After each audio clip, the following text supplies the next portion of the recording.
Hello, Carl123 here, and as I said this morning, I am with you to tell you a little bit about the Jaguar E-Type.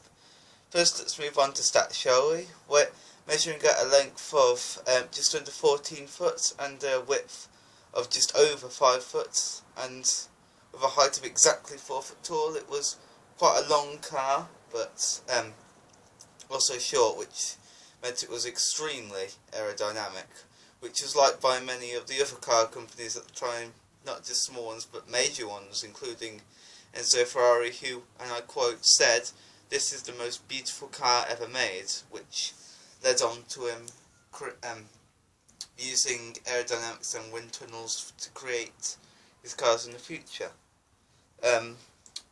With its top speed of 153 miles an hour and 0 to 60 in 6.7 seconds, which really is quite quick by today's standards, but back then, with Morris Minors on the roads, this was a lightning jet.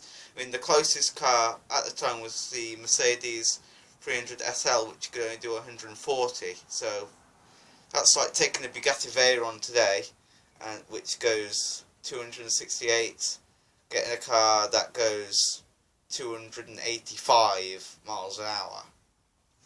So, and that will be considered fast. And its beautiful straight six engine was able to churn out an astonishing, for the time, considering its size, 265 brake horsepower. Combined with that lightweight aluminium body, was what helped it get to that speed. Let's talk about some of its family history, shall we? It started off, you can link its family history back as far as 1948 with the 3.4 litre XK120, which gave way to two family trees, starting at its earliest in 1951 with the C-Class, and down the other route was the XK family, the XK40 in 1954.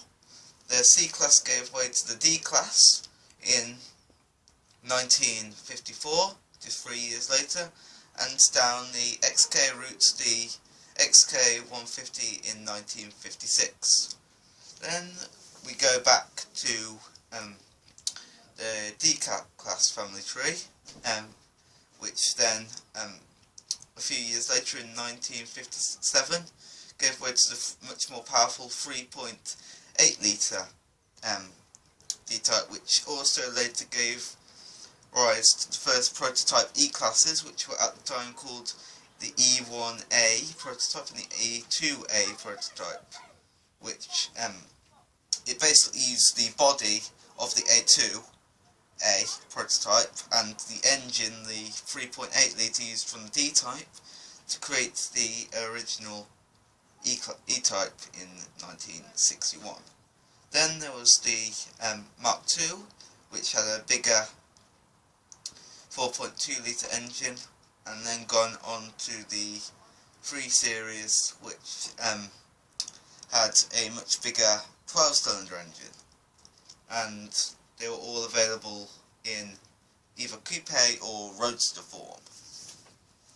There was 57,250 made, so it was reasonably, for a supercar, well produced, but not as common as like mass-produced cars. And a reason that I like it in particular is it comes from Coventry, which is the same town I'm from. So yeah, I can link to this car pretty well. And in fact, I only live 3 miles away from the factory they were all made.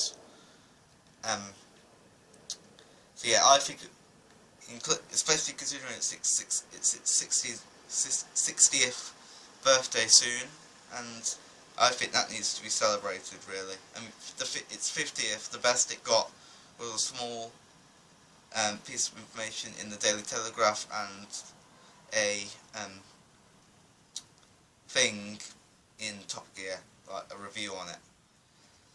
So yeah, that's all I have to say about the E-Type, and I'll be with you tomorrow with more contents.